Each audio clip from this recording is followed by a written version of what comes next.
Hello student, welcome back to my channel Samrat के student. YouTube पे पहली बार ऐसी वीडियो अपलोड हो रही है कि अंग्रेजी में पास होने का बेहतरीन ट्रिक। आपने एक अक्षर भी नहीं पढ़ा है, इंग्लिश पढ़ने भी नहीं आती आप लोगों को, तो आज मैं पूरा आप लोगों को बताने वाला हूँ कि कैसे आप इंग्लिश में जैसे 70 नंबर का है तो ज़्यादा नहीं तो 40 या 45 नंबर आप आराम से ला सकते हो।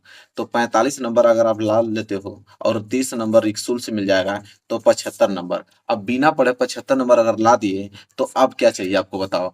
तो इंग्लिश में अगर आपने कुछ नहीं पढ़ा है तो बिल्कुल यूट्यूब पर आपको कहीं ऐसी वीडियो नहीं मिलेगी। लेकिन एक बात अभी बता देता हूँ मैं आप लोगों को, जितने बच्चे मेरे चैनल पे पढ़ने वाले बच्चे हैं, तो ये नहीं कि इस वीडियो को देखने के बाद वो इंग्लिश पढ़ना छोड़ देंगे कि नहीं सर अब तो मैं पास हो जाऊंगा इसी तरह। नहीं, जितने बच्चे पढ़ने वाले बच्चे हैं तो वो तो अपना पढ़ के सही सही आंसर आप लिखोगे। ये वीडियो उनके लिए है कि जो एक अक्षर भी नहीं आता है। जैसे मैं आप लोगों के ये पेपर पूरा सोल्यूशन करके दिखाने वाला हूँ। मुझे इंग्लिश भी पढ़ने नहीं आती, मुझे क्वेश्चन आंसर भी नहीं मालूम है, क्या गलत है क्या सही है कुछ नहीं मालूम है, लेकिन इस पेपर को मैं पूरा सॉल्व कर दूंगा, ये वादा है मेरा। पूरा सॉल्व कर दूंगा, देखना आपके आप सामने करूंगा। और इसके बाद इस वीडियो को देखने के बाद आप भी किसी भी पेपर को सॉल्व कर दोगे। ठीक है, चाहे वो हाई स्कूल का हो या इंटर को, किसी को कोई भी पेपर आपको देगा ना तुरंत सॉल्व कर देंगे। कैसे करना है मैं आप लोगों को बताता हूँ। ठीक है, तो देखिए, अगर आप तक अभी तक कुछ नहीं पढ़े, ये उन्हीं विद्यार्थियों के लिए है कि जो कुछ नहीं पढ़े, बिल्कुल नहीं, उनको कुछ आता ही नहीं है इंग्लिश में, मतलब वो जीरो बटे जीरो हैं। उनके लिए वीडियो बनाया हो, क्योंकि मेरे चैनल पे बहुत सारे बच्चे ऐसे हैं कि जो पढ़ने में बहुत टैलेंट है। मेरे चैनल पे ऐसे भी बच्चे हैं जो उनको कुछ इंग्लिश में आता नहीं है। तो भाई मुझे सबको लेकर चलना है। ठीक है, क्योंकि मुझे सबका नंबर अच्छा चाहिए, इसलिए इस वीडियो को बनाया जा रहा है। ठीक है, तो अंग्रेजी में पास होने का ऐसा बेहतरीन ट्रिक आप लोगों को कभी देखे नहीं होंगे। तो चलिए, इस वीडियो पे तो लाइक ही लाइक बरसना चाहिए, क्योंकि सारे बच्चे आप लोग ऐसे वीडियो खोजते हो। तो लाइक आपकी मर्जी है, मैं तो कोई डिमांड नहीं करूंगा आप लोगों को लाइक की। आप देखोगे वीडियो खुद आपको मालूम चल जाएगा कि हेल्पफुल आएगी, तो आपको लाइक करना है, चैनल को सब्सक्राइब जरूर करना है, इतना बात याद रखना आप लोग। चलिए, अब वीडियो स्टार्ट करते हैं, मुद्दे वाली बात आते हैं। मेरे पास पेपर है, ठीक है, आराम से पूरा फुल डिटेल बताऊंगा। और यही नहीं, यहीं तक रुकना थोड़ी है, बोर्ड एग्जाम की कॉपी भी लेकर आया हूँ। इस पे मैं आप लोगों को बताऊंगा कि कैसे आप करोगे। देखिए, मेरे पास ये पेपर है, आपको क्लासरूम में पेपर मिलेगा। पेपर के बाद कॉपी भी आप लोगों को खूब मिलेगी। कैसे लिखोगे, आपको कुछ आता है नहीं, एक अक्षर से भेंट है नहीं आप लोगों को, कैसे आप लिखोगे अंग्रेजी का पेपर, आप देखो कमाल। ये तो फिलअप कर दोगे, भरना भी बताया हूँ आप लोगों को। जैसे पहला पृष्ठ खोलोगे तो भाई तो डर तो लगेगा कि मुझे इंग्लिश में कुछ नहीं आता, करेंगे क्या। लेकिन डरने वाली क्या बात है जब मैं आपके साथ हूँ। ठीक है, करना क्या है आप लोगों को। अब मैं थोड़ा स्केल से थोड़ा यहाँ पे लाइन खींच लेता हूँ। अब स्केल मेरे पास आ गया है, लाइन को बेहतरीन खींचेंगे, ऐसा खींचेंगे कि किसी को देख कर ये लगे कि बस करिए, लड़का अब टॉप करने वाला है इस बार हाई स्कूल। ठीक है, लाइन हमने खींच लिया। अब कैसे करना है मैं सारी चीज आप लोगों को बताता हूँ। पेपर कहाँ गया, पेपर को अंदर है, पेपर लेके आता हूँ। देखिए, ये कॉपी है, ये पेपर है। जैसे खोलूंगा पेपर तो पहले देखूंगा तो यहाँ पे आपका पहले आया सेक्शन है, रीडिंग का पार्ट आया है। ठीक है, देखिए, अब रीडिंग का पार्ट है अनसीन पैसेज। हालांकि 2023 में आप लोगों को पहले ऑब्जेक्टिव क्वेश्चन आएगा, ठीक है, लेकिन आपका अनसीन पैसेज भी उसमें दिया रहेगा। तो अनसीन पैसेज, पहले इसमें अनसीन पैसेज आ गया, तो देखिए कैसे सॉल्व करेंगे इसको। अब हमें कुछ आता नहीं है, पढ़ने भी नहीं आता है, क्या करेंगे कैसे नहीं करेंगे भाई इतना बड़ा। तो पहली बात तो मैं एक बात आपको बता दूं कि अनसीन पैसेज जो है इस बार 7 नंबर के आने वाले हैं। कैसे सॉल्व करोगे इसको। ये सब जो थ्योरी लिखा है, कह रहा है कि read the following passage carefully and answer the question given below it. कह रहा है, इसका कहने का मतलब ये चीज है कि पहले इसको आप पढ़िए पूरे पैसेज को, फिर इसके नीचे यहाँ पे क्वेश्चन पूछे गए हैं, एक क्वेश्चन यहाँ पे, दूसरा का क्वेश्चन, तीसरा क्वेश्चन, चौथा क्वेश्चन, इसका आंसर दीजिए। तो पैसेज पढ़ना है हम लोगों को, यहाँ पे इतना टाइम रखा हुआ है कि पैसेज पढ़ेंगे। पैसेज पढ़ने की जरूरत ही नहीं, बिल्कुल काटिए, इसको हटाइए, सीधे पहुंचे क्वेश्चन पे। सीधे क्वेश्चन पे पहुंचेंगे और यहाँ पे लिखेंगे, पहले अब यहाँ पे लिखिए, तुरंत लिखेंगे यहाँ पे कि आंसर, या लिखेंगे आंसर फर्स्ट, आंसर फर्स्ट का पहला। और यहाँ पे आप लोग लिख लीजिएगा कि हमने सेक्शन ए कर रहा हूँ, कौन सा है, तो सेक्शन ए पार्ट में कर रहा हूँ और उसका पहले का ए आंसर देने वाला हूँ। ठीक है, अंडरलाइन वगैरह कर लीजिएगा। अब कैसे इसका आंसर लिखना है अब बता देता हूँ आप लोगों को। देखिए, डायरेक्ट क्वेश्चन पढ़िए। क्वेश्चन में लिखा है कि what was the duty of the dog, how did the dog and the birds become friends. ठीक है, अब इस प्रश्न का हमें उत्तर लिखना है। कैसे लिखोगे, देखिए इस प्रश्न का उत्तर कैसे लिखा जाता है। सबसे पहले आप लोगों को इसमें मेन वर्ड्स कुछ आप लोगों को खोजना है। मेन वर्ड्स क्या है यहाँ पे कि what was the duty of the dog. अब देखिए यही मेन वर्ड है, the duty of the dog. ठीक है, एक बात याद रखिएगा कि जब आप आंसर लिखते हो तो आंसर में हमेशा आप लोगों को क्वेश्चन मार्क से स्टार्ट नहीं होता, आंसर हमेशा आप लोगों को सब्जेक्ट से स्टार्ट होता है। ठीक है, सिंपल वर्ड से, जैसे the duty of the dog, तो द डॉग जो है ये आपका सब्जेक्ट है।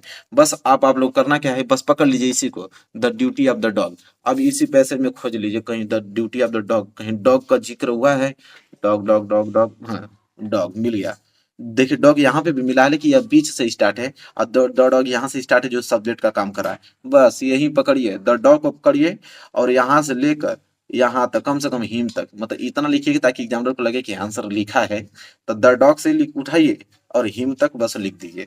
तो यहाँ से आप लोगों को द डॉग यहाँ से पढ़ के लिखना है। यहाँ से स्टार्ट में कर रहा हूँ कि द डॉग, अब मैं लिखूंगा पूरा थोड़ी, अब इतना वक्त मेरे पास थोड़ी, अब यहाँ पे अब आप लोग लिखना है। द डॉग यहाँ से स्टार्ट करना चालू कर दो, कम से कम यहाँ तक, एकदम आते आते यहाँ तक आप समाप्त कर दो। तो एग्जामिनर देखेगा भाई, तो पूरा का पूरा लिखे रहोगे, यहाँ पे पूरा भरे रहोगे, पूरा नंबर देगा भैया, एकदम आराम से 2 नंबर ले गए पहले ही प्रश्न से। ठीक है, तो पहला प्रश्न कर लिया कि नहीं आपने, बस हो गया। बढ़ो आगे, देखो क्वेश्चन दूसरा।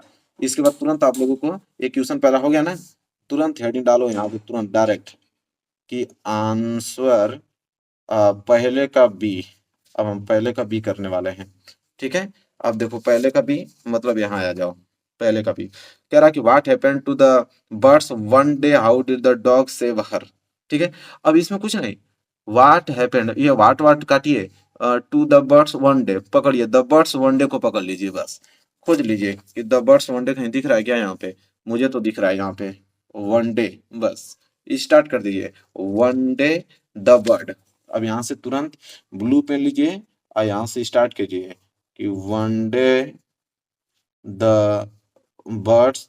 और कहाँ तक लिखना है, तो यहाँ तक लिखना है, कहाँ तक थोड़ा देखिए, यहाँ से लेके यहाँ ग्राउंड तक पूरा छाप दीजिए, पूरा ग्राउंड तक जैसे यहाँ तक छापेंगे तो आपका पेज यहाँ तक भर जाएगा। और जब यहाँ तक भरेगा एग्जाम में तुरंत क्लिक करेगा, 2 नंबर ले गए भैया। ठीक है, फिर तुरंत बढ़िए और यहाँ पर डालेंगे आंसर, आंसर पहले का सी। राइटिंग अच्छी होनी चाहिए, मैं थोड़ा जल्दी में लिख रहा हूँ, लेकिन राइटिंग आप अच्छे से बैठा के लिखिए, घबराने वाली बात नहीं है, पास हो गए, पूरा नंबर मिलेगा। देखो पैसे, तीसरा प्रश्न देखो, कह रहा कि found out the word in the passage which means pulled along forcefully. कह रहा है कि पुल का कोई ऐसा मीनिंग बताओ, जैसे पुल मतलब खींचना होता है, तो कोई एक और ऐसा वर्ड है जिसका मतलब खींचना होता है। तो अब हमको क्या मालूम है कि किसका मतलब खींचना होता है, हमको तो कुछ मालूम ही नहीं है। इसी में से देखो, इसी में से कोई वर्ड है, यहाँ नीचे से उठा लो कोई ना कोई, देखो ये कोई वर्ड, हाँ देखो ये ड्रेक्स कुछ दिख रहा है, बस डायरेक्ट ड्रेक्स लिख दो कि हाँ ड्रेक्स मतलब ये खींचना होता है, बात खत्म। यहाँ पे क्या लिख दोगे, ड्रैग्स। ठीक है, तो यहाँ पे लिख देंगे ड्रैग्स, जैसे पुल मतलब खींचना, ड्रैग्स मतलब भी खींचना होता है, बात खत्म। अब चाहे गलत हो चाहे सही, लिख दो आंसर, पूरा नंबर मिलेगा। इसके बाद फिर आंसर हेडिंग डालोगे और लिखोगे पहले का डी, और देखोगे क्वेश्चन क्या पूछा है। कह रहा है कि find out a word in the passage which in opposite of near. अब कह रहा है कि नियर का अपोजिट क्या होता है, तो जिनको मालूम रहेगा कि नियर मतलब दूर, नियर मतलब पास होता है, तो पास का होता है दूर, अपोजिट वर्ड। तो दूर का क्या होता है, तो यहाँ पे देखोगे तो फार मतलब दूर होता है, फार मतलब क्या होता है, दूर होता है। तो यहाँ पे फॉर कहीं लिखा होगा, जरूर से कहीं ना कहीं लिखा होगा फॉर, देखो फॉर लिखा है ना। तो अब आप तो, मैं तो जानता हूँ कि फॉर मतलब दूर होता है। अब आप सोचोगे कि मैं कैसे लिखूंगा, कि हमको मालूम है नहीं कि क्या होगा भैया, तो होगा क्या, जब आपको फॉर नहीं मालूम तो फॉर उठा लीजिए। तो अब आप सोचोगे कि सर कैसे आपको मालूम कि फॉर ही उठाऊंगा, कोई दूसरा नहीं उठा सकता हूँ, उठा लो आपकी मर्जी। अब वाइल उठा लो, आपका मन कर रहा है ट्यूब उठा लो, आपका मन कर रहा है ग्लेड उठा लो। ठीक है, तो ग्लेड का मन कर रहा है ग्लेड उठा लीजिए, तो यहाँ पे ग्लेड ही लिख लीजिए। हालांकि राइट आंसर फार होगा, लेकिन आप ग्लेड लिख दो, बात खत्म। तो एग्जाम में जब कॉपी चेक करने जाएगा ना, तो वहाँ आपका आपका आंसर सीट मिलाएगा नहीं, वो देखेगा कि आपने लड़का सही लिखा है यार, इसका भी सही लिखा है, इसका भी, तुरंत चेक करेगा, 2 नंबर यहाँ से 2 नंबर यहाँ से ले गए भैया, पूरे नंबर मिल गए। पूरा पैसे जनसिन पैसे, बताओ एक भी मालूम था हमको, पूरा का पूरा नंबर उठा लिया। चलो अब देखो सेक्शन बी। अब सेक्शन बी में यहाँ पे यह है कि write a letter to your friend inviting him to attend your brother's marriage. अब यहाँ पे हमें अपने भाई की शादी के लिए हमें लेटर लिखना है। ठीक है, अब लेटर हमको लिखना आता नहीं है, 4 नंबर के लिए क्वेश्चन आ गया, कैसे लिखेंगे इसको, देखिए तरीका क्या है इसका। तो देखो करोगे क्या, यहाँ पे सबसे पहले सेक्शन बी डालोगे। ठीक है, तो यहाँ पे हेडिंग आप डालोगे कि सेक्शन बी। ठीक है, मैं यहाँ डाल देता हूँ सेक्शन बी। ठीक, इसके बाद क्या लिखोगे, राइटिंग का पार्ट कर रहे हो तो यहाँ पे लिखोगे राइटिंग, ताकि एग्जामिनर को कॉपी चेक करने में दिक्कत ना हो। ठीक है, राइटिंग लिख लिया। इसके बाद यहाँ पे है क्वेश्चन नंबर दूसरा, यहाँ लिखेंगे आंसर दूसरा, यहाँ पे आंसर दूसरा लिख लेना है, ठीक है। और लिखना है यहाँ पे आप लोगों को लेटर। देखिए लेटर लिखने का कुछ तरीका आप लोगों को मालूम है, कुछ स्टेप फॉलो होना चाहिए आप लोगों को। देखिए लेटर में सबसे पहले आप लोगों को यहाँ पे साइड में सबसे पहले आप स्कूल का नेम लिखो। देखिए कुछ पॉइंट बता रहा हूँ, जैसे स्कूल्स नेम्स आपको यहाँ पे लिखना है, स्कूल्स नेम्स लिख लेना है, ठीक है। और कहाँ आपका स्कूल है वहाँ स्कूल का नाम आप लोगों को लिख देना है, ठीक है। जिस डेट को लिख लो डेट लिख देना है, लेकिन डेट में पूरा लिखना नहीं है, लास्ट में आप एक्स एक्स बना लो, ठीक है। यहाँ तक आप लोगों को अपने से कुछ ना कुछ काम कर देना है। इसके बाद यहाँ पे आपको हेडिंग डालना है डियर मैम, ठीक है। डियर मैम या डियर सर, जिनको भी लिख रहे हो तो डियर सर लिख दो। इसके बाद यहाँ पे कामा लगा दो, बस इतना रटना है आप लोगों को। इसके बाद यहाँ से लिखो कि माई नेम इज, पहले सुनो कुछ नहीं आ रहा, पहले माई नेम इज लिखो, मेरा नाम यह है, स्टार्ट यहीं से करो, मेरा नाम यह है। और इसके बाद आप करोगे कि आप लेटर कैसे लिखोगे। अब यहाँ पे आपको मालूम चला कि यही लेटर आप लोगों को लिखना है, तो जानते हो क्या करोगे, वाट को हटा दो, वाट को हटाओ और लेटर उठा लो, और लेटर से लेके और यहाँ तक फिर लिख दो। जैसे माई नेम इज लिखने के बाद माई नेम इज यह है, ठीक है। यहाँ से ए से उठाओ और मैरिज तक लिख दो। मैरिज तक लिखने के बाद अब कहोगे कि सर अब क्या लिखे, अब तो दिमाग में कुछ चल नहीं रहा है, तो ये है ना आप लोगों के पास, इसको उठा लो। नहीं तो लास्ट में एक और आता है यहाँ पे एक अनसीन पैसेज और आता है, ये वाला लिटरेचर वाला, यहाँ से उठा लो। अभी इसको खोल लो। अब बस जानते हो क्या करो, बीच में से यहीं से कहीं से उठा लो, आई आई से उठाकर और बीच में यहाँ तक पीपुल तक लिख दो। बस पीपुल तक लिखने के बाद यहाँ पे जैसे यहाँ तक आई से उठाया पीपुल तक लिख दिया, और लास्ट में कुछ और करना हो तो मैं आप लोगों को बता देता हूँ, ठीक है। आई रिस्पेक्टफुली सर, यहाँ पे लिख देना कि रिस्पेक्टफुली सर, ठीक है। और यहाँ पे योर ओबेडियंटली मतलब होता है आपका आज्ञाकारी, यही चीज रखना है। रिस्पेक्टफुली सर, योर ओबेडियंटली सर, और जिस डेट को लिख रहे हो यहाँ पे अपना डेट लिख दो, और यहाँ पे रोल नंबर लगा के एक्स वाई जेड इस तरह लिख दो। इसके बाद पूरा का पूरा आप लोगों को समझिए कि कंप्लीट हो गया। बस यही रटना था, आगे का 2-3 और नीचे का 2-3, बाकी तो आप लोगों के अपने उसके पेपर में से ही आप लोगों के कोई ना कोई पैसेज में से उठा के आप लोगों को लिख देना है। बस पूरा नंबर आप लोगों को समझिए कि मिल गया। 4 नंबर का है तो 3 नंबर तक कहीं नहीं गया है, 3 नंबर भी नहीं लेगा तो 2 नंबर मिलेगा, पास हो गए, ठीक है। ये भी प्रश्न आ गया। चलिए अब ये प्रश्न कर लिए ना, अब मैं आप लोगों को बताता हूँ कि जब यह प्रश्न हो गया, लेटर लिखना आपको आ गया, इन दोनों में से कोई एक ही करना था, हालांकि दोनों में से कोई एक कर लेना, नियम तो आपको मालूम चल गया है। अब यहाँ पे तीसरा देखेंगे, और तीसरा यहाँ पे एस्से के लिए आता है, कि एस्से कैसे लिखेंगे चलिए वो बताता हूँ। चलिए देखिए अगला प्रश्न मैं आप लोगों को दिखाता हूँ। अब एस्से लिखना था, ठीक है। और ये आपका क्वेश्चन तीसरा, तो यहाँ पे लिखोगे कि आंसर तीसरा, आंसर तीसरा, ठीक है। और क्या था यहाँ पे कि राइट अ पैराग्राफ, एक पैराग्राफ लिखना है, माई टाउन और city in about 60 to 8 word in the basis of hint. ये हिंट दिया है, इसी को हेडिंग बनाना है, और माई टाउन या सिटी पे आप लोगों को लिखना है। तो यहाँ पे हेडिंग डाल लीजिएगा कि माई टाउन, ठीक है, कि माई टाउन पे हम लोग लिख रहे हैं एस से। अब एस कितना आसान होता है, देखिए कैसे लिखोगे आप। तो आपको हेडिंग की जरूरत नहीं होती, हेडिंग तो खुद जो दिया होता है यहाँ पे वही हेडिंग आपको बनाना है। देखिए कह रहा है कि पहले नेम, तो यहाँ पे लिखेंगे नेम। अच्छा अब सिटी का नाम नहीं मालूम है आप लोगों को, नेम डाल के अपना सिटी का नाम लिख देना, माई सिटी नेम इज यह, और यहाँ पे कुछ ना कुछ आपने जोड़ के लिख देना नेम में। नेम में क्या होता है, नेम बस अपना सिटी का नाम लिखना है, ठीक है। दूसरा लिखोगे, पहले लिख लेना अपना नाम कि माई नेम इज यह है, मेरे सिटी का नाम यह है, बस। दूसरा हम बोला है कि ऑक्यूपेशन ऑफ द पीपुल, अब ये हेडिंग आपको यहाँ पे दूसरी ऑक्यूपेशन ऑफ सिटी आपको हेडिंग डाल लेना है। अब लिखोगे क्या है यहाँ पे, अब देखो एक बात याद रखना, या आप ऑक्यूपेशन लिख रहे हो या इट्स रोड एंड मार्केट लिख रहे हो, what is the known for या कंक्लूजन लिख रहे हो, जब भी ये प्रश्न को लिखना तो कभी कभी बीच में गलत तो लिख रहे हो, लेकिन my town my city, my town my city बीच बीच में जरूर कहीं ना कहीं प्रयोग करते रहना। जैसे अगर मुझे 5 लाइन लिखना है तो 5 लाइन में कम से कम 5-7 जगह आप लोगों को माई सिटी माई टाउन बीच में लिखते चलना है, ताकि जब पढ़ेगा कोई तो माई माई सिटी माई टाउन उसको दिखेगा तो लगेगा कि हाँ माई सिटी माई टाउन के बारे में कुछ ना कुछ लिखा है, और नंबर आपको दे देगा। इसको भी कहाँ से आप लिखोगे, हेडिंग डालकर कुछ आगे के पॉइंट्स लिख के फिर इस पैसेज में से कुछ ना कुछ 2-3 वर्ड यहाँ से उठा लेना, इतना हो जाएगा काम। तीसरी heading it's road and market में डालकर, और पीछे एक और दिया होता है पैराग्राफ, यहाँ से लेकर और यहाँ तक लिख देना, ठीक है। इसी तरह आप लोग छाट छाट के पूरे किताब से अपना लिख लेना पूरा का पूरा, 5 को पहुंचेंगे हेडिंग बना के लिख देना। 6 नंबर का है, 3 नंबर तो कहीं नहीं गया, 3 नंबर तो एग्जाम देगा किसी कीमत पे देगा, और नहीं पूरा नहीं चेक करेगा, बढ़िया से देख लेगा तो पूरा 6 में से 6 भी दे सकता है, ठीक है। तो आप याद रखना, तो ये भी प्रश्न आपने कर लिया, ठीक है। इसके बाद देखो यहाँ पे अगला प्रश्न आता है, ये तो आप लोगों को वही है, दोनों में से कोई एक ही ऐसा करना था। अब सेक्शन से ग्रामर आता है, ठीक है। अब ग्रामर में क्या है, यहाँ ऑब्जेक्टिव क्वेश्चन है। ऑब्जेक्टिव क्वेश्चन में क्या होता है कि अब तो मालूम होगा नहीं कि भाई कौन सा आंसर होगा। ऑब्जेक्टिव क्वेश्चन वाले प्रश्न को आप इसी तरह करते जाओ, किसी का पहला रंग दो, किसी का दूसरा रंग दो, किसी का तीसरा रंग दो। नकल हो गई तो बहुत अच्छी बात है, किसी फ्रेंड ने बता दिया तो और अच्छी बात है। नहीं अगर कोई बता रहा है तो किसी का दूसरा, किसी का तीसरा, किसी का पांचवा, किसी का पांचवा तो होता ऑप्शन नहीं है, किसी का पहला, किसी का चौथा, किसी का दूसरा, किसी का तीसरा। ऐसे ऐसे ही ट्रिक लगाते जाओ। देखो इसका पहला सही है तो इसका दूसरा सही है, इसका दूसरा सही है, ठीक है।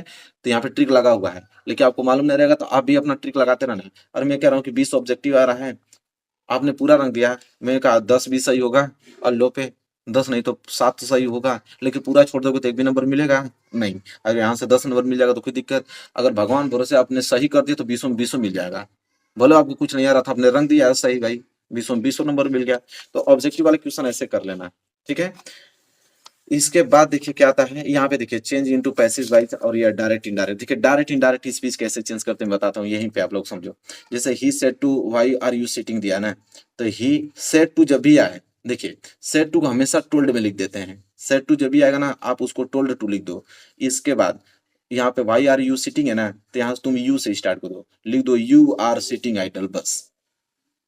पहले क्या लिखोगे, ही टोल्ड अस, कामा हटाने के लिए आप दैट का प्रयोग करो, दैट लगा दो। इसके बाद यू, इसके बाद आर, फिर सीटिंग आइडल, हो गया भैया। 2 नंबर कहीं नहीं गया, पूरा का पूरा नंबर मिलेगा आप लोगों को।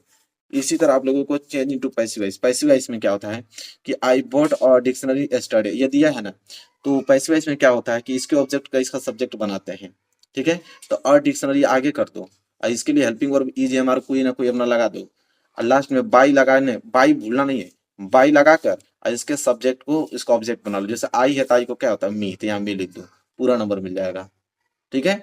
इसी तरह पेंचुएशन मतलब चिन्हों का प्रयोग, कह रहा है कि कैपिटल लेटर का प्रयोग कीजिएगा, ठीक है। तो करना क्या, अब देखिए पहला जो अक्षर होगा उसका पहला अक्षर तो पहले ही कैपिटल कीजिए, ठीक है। पहला जो यहाँ से स्टार्ट होगा पहले उसको कैपिटल कीजिए, इसके बाद कहीं ना कहीं बीच में लिखने के बाद फुल स्टॉप लगा दीजिए, ठीक है। और जहाँ फुल स्टॉप लगा के अगला पॉइंट लिखेंगे उसको भी कैपिटल लिख दीजिए, ठीक है। और इसके बाद लास्ट में फिर फुल स्टॉप लगा दीजिए, पूरे नंबर मिल जाएंगे, ठीक है। अगला है कि frame a correct sentence by rewording the word. देखिए रीवर्डिंग वर्ड जो सेंटेंस आता है उसमें एक ही पॉइंट आप लोगों को याद करना है कि सब्जेक्ट वर्ब प्लस ऑब्जेक्ट, पहले आएगा सब्जेक्ट, इसके बाद आता है वर्ब, इसके बाद आता है ऑब्जेक्ट। इसी बेस पे आप लोगों को करना है, करेक्ट सेंटेंस हो जाएगा। जैसे trouble gives a great idol of us the rate, ये दिया है ना, तो देखो यहाँ पे द रेट्स को आप सब्जेक्ट मान लो, इसके बाद वर्ब है गेव, तो गेव लगा दो वर्ब, इसके बाद इन सभी को इधर उधर करके भी लिख दोगे तो नंबर मिल जाएंगे पूरे। इसके बाद यहाँ भरने के लिए आता है, आप कहोगे कि यहाँ पे क्या भरें, नहीं मालूम है, कुछ नहीं, यहाँ पे ई भर दो, यहाँ पी भर दो, कुछ भी भर दो, बात खत्म।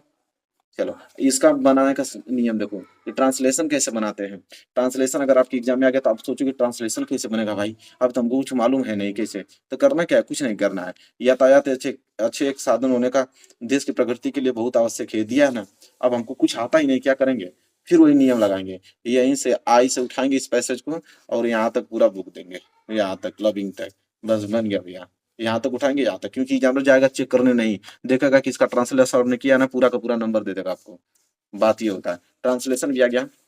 इसी तरह देखिए ये भी पैसेज ही है, तो पैसेज का आंसर बताया हूं ना आप लोगों को, अनसीन पैसेज की तौर तरीके से भी इसको सॉल्व कर लीजिएगा, ठीक है। ये भी लिटरेचर पैसेज ही आता है, तो पैसेज एक बता दिया है, उसी बेस पे दोनों क्वेश्चन आप लोग कर लीजिएगा, कर लेंगे ना। इसमें भी आपको यही प्रश्न पूछा करा आंसर, तो बीच में करना क्या, the speaker of three line, ये देखना है कि कहीं the speaker of three line दिख रहा है, कहीं नहीं दिखे तभी आप लोग पहले से यहाँ से उठाना आई से और यहाँ तक लिख देना, पहले का आंसर हो गया, और यहाँ से उठाना यहाँ तक लिख देना, दूसरे का आंसर हो गया, बात करना जाइए, ये भी प्रश्न हो गया। इसके बाद देखिए शॉर्ट आंसर टाइप क्वेश्चन लिखने का तरीका क्या होता है। यहाँ पे कह रहा है कि answer one the following question in the about 60 word, मतलब लॉन्ग इंपोर्टेंट क्वेश्चन कैसे लिखोगे। देखिए लॉन्ग इंपोर्टेंट लिखने का तरीका बताता हूँ। जैसे दिया how did the post office employed help Lencho, अब इसको आपको आंसर लिखना है, तो देखो आंसर हमेशा सब्जेक्ट से लिखो, यहाँ से द पोस्ट उठाओ, द पोस्ट से उठाओ और हेल्प तक लिख दो। और जब यहाँ तक हो जा रहा है तो इसके बाद करना क्या है कि कोई ना कोई पैसेज आपको ढूंढ लेना है, वही पैसेज फिर पुनः पैसेज में पहुंचो, पैसेज ढूंढ लेना है और इन्हीं पैसेज में से फिर कहीं ना कहीं बीच में से उठाना है और यहाँ तक आप लोगों को लिख देना है। लिखने के बाद देखिए लास्ट में किया जाता है, लास्ट में फिर आपको करना क्या है कि लास्ट में पुनः फिर इसी लाइन को उठाना है यहाँ तक और यहाँ तक लास्ट में फिर उसको लिख देना है। क्योंकि जानो ऊपर देखेगा नीचे देखेगा, देखेगा कि क्या उसके बारे में जिक्र हुआ है, यहाँ पोस्ट ऑफिस एम्प्लॉयज आपने कुछ ना कुछ लेंचों का प्रयोग किया है, बस नंबर दे देगा। तो ये होता है आप लोगों को लॉन्ग इंपोर्टेंट लिखने का तरीका। क्लियर हो गया ना? इसी तरह शॉर्ट आंसर भी लिख दोगे ना, तो लॉन्ग लिख दोगे तो शॉर्ट नहीं लिख पाओगे उसी तरह बनाकर। चलिए, मैच दी कॉलम में क्या होता है कि मैच दी कॉलम में कोई ऑप्शन नहीं, पहले का सी दूसरा का बी, इसका ये तीर का निशान लगा के मिला दो अपना, सही लग गया तो लग गया, नहीं तो छोड़ो। ठीक है, नंबर तो मिलने वाले हैं आप लोगों को। पहले का दूसरा मिला देना, बी का इसको मिला देना, इसका इसको मिला देना, हो जाएगा। ठीक है, इसी तरह यहाँ पे पोएट्री का भी पैसेज आता है। ठीक है, पोएट्री का पैसेज पढ़िए, इसके नीचे क्वेश्चन दिया लिखे, what is the poet of this poem. तो कह रहा है कि इस पोएम के कौन से कवि हैं, तो कवि के नाम बताइए। कवि का नाम आपको मालूम नहीं रहेगा तो कुछ ऐसे विचित्र नाम अपना जॉर्डन सॉर्डन कुछ अपना नाम याद रख लीजिए, क्योंकि वहाँ के साइंटिस्ट का नाम ऐसे ही होता है। ठीक है, तो जॉर्डन सॉर्डन इंसप्लेक्शन बहुत सारे ऐसे वर्ड होते हैं जो कि वैज्ञानिक नाम जैसे लगेंगे वही लिख दो कि हाँ इसके राइटर यही है, बात खत्म। इसके बाद दूसरा प्रश्न, what was the has the fox been compared and why. अब इस प्रश्न का उत्तर लिखना है तो यहाँ से द डॉग्स उठा लो, यहाँ तक लिख लो, कंपेयर्ड तक। ठीक है, लिखने के बाद इसी में से ओवर तक उठाओ, ऑन तक लिख दो, आंसर कंप्लीट हो गया। ठीक है, चलिए इसी तरह यहाँ पे आप लोगों को आता है सेंट्रल आइडिया लिखने के लिए, या तो सेंट्रल आइडिया लिखिए या तो 4 लाइन का पोएम लिखिए। तो पोएम लिखने से बेहतर है कि सेंट्रल आइडिया लिख लो। फायर एंड आइस लिख, देखो पोएम तो 4 लाइन का याद करना, अब इतना भी नहीं याद करोगे, 4 लाइन का पोएम याद कर लो तो 4 नंबर मिल जाएगा आप लोगों को। पोएम नहीं याद रहेगा तो सेंट्रल आइडिया में हेडिंग बना लो और वही पैसेज में से पीछे में से कहीं ना कहीं उठाकर पूरा का पूरा लिख देना। ठीक है, तो यहाँ तक क्लियर हो जाएगा। इसी तरह फिर यहाँ पे शॉर्ट आंसर टाइप क्वेश्चन आ गया। शॉर्ट आंसर टाइप क्वेश्चन का एक नियम बता दिया हूँ, सभी लागू होगा उसी में। इसके बाद फिर लॉन्ग आ गया, फिर उसी में वही नियम लागू हो जाएगा। ट्रू एंड फॉल्स में क्या होता है कि अब तो मालूम है नहीं, किसी को ट्रू कर दीजिए किसी को फॉल्स कर दीजिए, प्रश्न छोड़ना नहीं है, पहले का ट्रू कर दीजिए दूसरा को फॉल्स कर दीजिए, हटाइए।